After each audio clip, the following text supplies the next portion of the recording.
Bismillah, alhamdulillah, wassalatu wassalamu ala rasulillah. Patepang deui dinten ieu dinten Sabtu kaping 28 Februari 2026. Masih dina surat Toha ayat ke 125. A'udzubillahi minasyaitonir rajim. Bismillahirrahmanirrahim. Qala nyararios ieu jama-jama di yaumil kiamah anu dikumpulkeun dina kaayaan buta atawa lolong. Jadi jalma-jalma teh ngadak-ngadak buta anu dibutakeun ku Allah Subhanahu wa taala. Bari pok nyariosna teh kieu, Robbi duh pangeran abdi. Lima hasyartani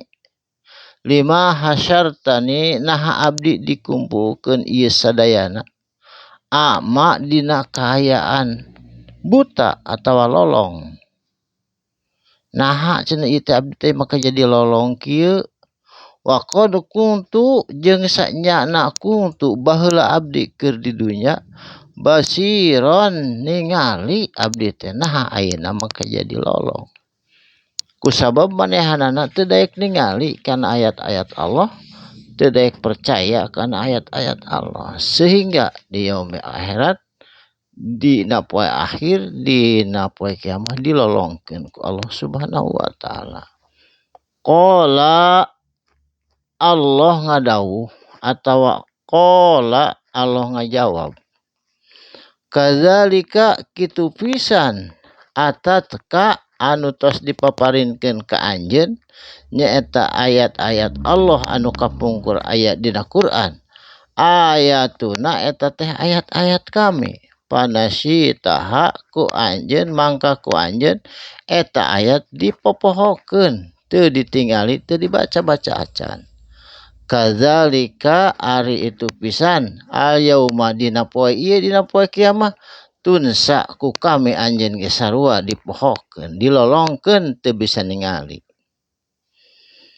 Saterasna wa kadzalika jeung kitu pisan najzi kami maparin balesan man kasahajama asrafa anu melampaui batas dina kamusyrikan.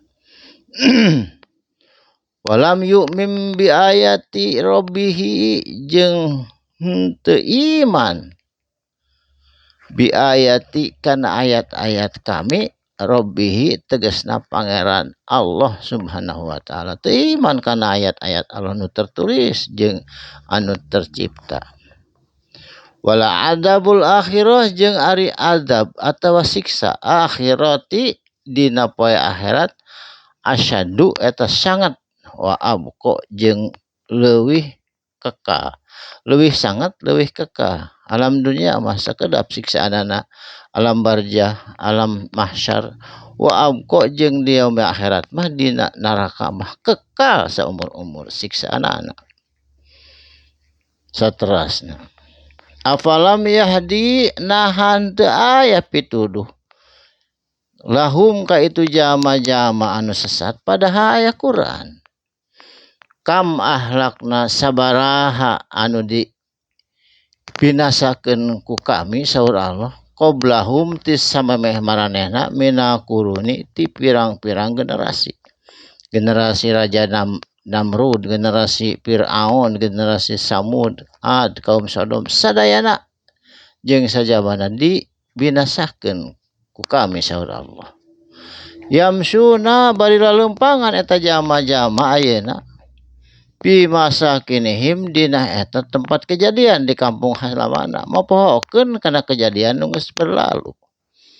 Inna fi dzalika sanyana ari eta dina kejadian la ayatin benar-benar ayat tanda-tanda kekuasaan Allah liulin nuha pikeun jama-jama anu boga pamikiran atawa anu boga akal. Jadi kejadian-kejadian nu tos lalu eta teh jalmi dumaga akal mah memikirkan generasi anu pernah dibinasakeun ku Allah, generasi anu tos dihancurkeun ku Allah. Urang oge kudu hati-hati.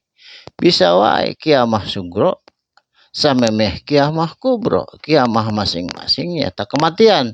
Anu dina kematian eta aya siksa kubur, siksa barjah teh namina, serta acan siksa alam akhirat. Mudah-mudahan aya manfaatna kanggo urang sadayana kana berpikir sieun tina siksa Allah. Barakallahu li wa lakum, jazakallahu khairan katsira. Mugia dinten Senin tiasa patebang deui insyaallah. Sadaqallahul adzim. Wassalamualaikum warahmatullahi wabarakatuh.